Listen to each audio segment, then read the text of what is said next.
ಕಾಂಗ್ರೆಸ್ನ ಪ್ರಚಾರ ಕಾರ್ಯಕ್ರಮಗಳಲ್ಲಿ ಕೇಂದ್ರದ ಬಿಜೆಪಿ ಕೊಟ್ಟಿರೋದು ಚೊಂಬು ಎನ್ನುವ ಚೊಂಬಿನ ಅಬ್ಬರ ಜೋರಾಗ್ತಾ ಇದೆ.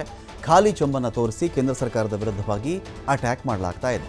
ಯಾವ ರಾಜ್ಯಗಳಿಗೆ ಇವರು ಏನೇನು ಮಾಡಿದ್ದಾರೆ, ಕರ್ನಾಟಕಕ್ಕೆ ಏನು ಮಾಡಿದ್ರು ಇವರು, ಕೊಟ್ಟಿರೋದೆಲ್ಲ ಖಾಲಿ ಚೊಂಬು, ಬರ ಆದರೂ ಇಲ್ಲ, ಪ್ರವಾಹ ಆದರೂ ಇಲ್ಲ, ನಮ್ಮ ಟ್ಯಾಕ್ಸ್ ಪಾಲ್ ಕೊಡೋ ವಿಚಾರದಲ್ಲೂ ನಮಗೆ ಅನ್ಯಾಯ ಮಾಡ್ತಾರೆ ಇವರು. ಪ್ರವಾಹ ಆದರೆ ಮೋದಿ ಬಂದಿದ್ದಾರಾ, ಬರ ಪರಿಹಾರ ಕೊಡಿ ಅಂದರೆ ಮೋದಿ ಬಂದಿದ್ದಾರಾ, ಕನಿಷ್ಠ ಪಕ್ಷ ಬರ ವೀಕ್ಷಣೆ ಮಾಡಿದ್ರಾ, ರಾಜ್ಯಕ್ಕೆ ದೊಡ್ಡ ಮಟ್ಟದ ಅನ್ಯಾಯವನ್ನು ಮಾಡ್ತಾ ಇದ್ದಾರೆ. ತೆರಿಗೆ ಪಾಲು ವಿಚಾರದಲ್ಲೂ ಕೂಡ ಕೇಂದ್ರದ ಬಿಜೆಪಿ ಸರ್ಕಾರ ಅನ್ಯಾಯ ಮಾಡ್ತಾ ಇದ್ದಾರೆ. ಮೋದಿ ಕಾಣಿಸ್ಕೊಳ್ತಾ ಇದ್ದಾರೆ ಅಂತ ಹೇಳಿದ್ರೆ ಚುನಾವಣೆ ಬಂದಿದೆ ಅಂತ ಅರ್ಥಪ್ಪ. ಅದು ಬಿಟ್ಟರೆ ನಿಮಗೆ ಮೋದಿ ಕಾಣಿಸ್ಕೊಳ್ಳಲ್ಲ.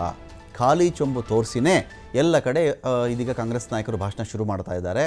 ಬರ ಪರಿಹಾರ, GST ಬಾಕಿ ವಿಚಾರಗಳನ್ನು ಪ್ರಸ್ತಾಪಿಸಿ ಕಾಂಗ್ರೆಸ್ ನಾಯಕರು ಕಿಡಿಕಾರ್ತಾ ಇದ್ದಾರೆ. ರಾಜ್ಯಕ್ಕೆ ಅನ್ಯಾಯ ಮಾಡ್ತಾ ಇದ್ದಾರೆ ಅಂತ ಹೇಳಿ ಕೇಂದ್ರದ ವಿರುದ್ಧ ವಾಗ್ದಾಳಿ ಮಾಡಿದ್ದಾರೆ. ಆದರೆ ಬಿಜೆಪಿಗೆ ಈ ಬಾರಿ ಯಾವುದೇ ಅಸ್ತ್ರ ಇಲ್ಲ. ಸರ್ಕಾರದಲ್ಲಿ ದುಡ್ಡಿಲ್ಲ, ಕೆಲಸ ಆಗ್ತಿಲ್ಲ ಅನ್ನೋದನ್ನು ಬಿಜೆಪಿ ಅಸ್ತ್ರವನ್ನಾಗಿ ಮಾಡಿಕೊಂಡಿದೆ. ಹೀಗಾಗಿ ಯಾವುದೇ ಅಸ್ತ್ರ ವರ್ಕೌಟ್ ಆಗದೆ ಒಂದು ಕಡೆ ಅನೇಕ ನಾಯಕರು ಏನೂ ಮಾತನಾಡದೆ ಸುಮ್ಮನೆ ಕೂಡ ಇದ್ದಾರೆ.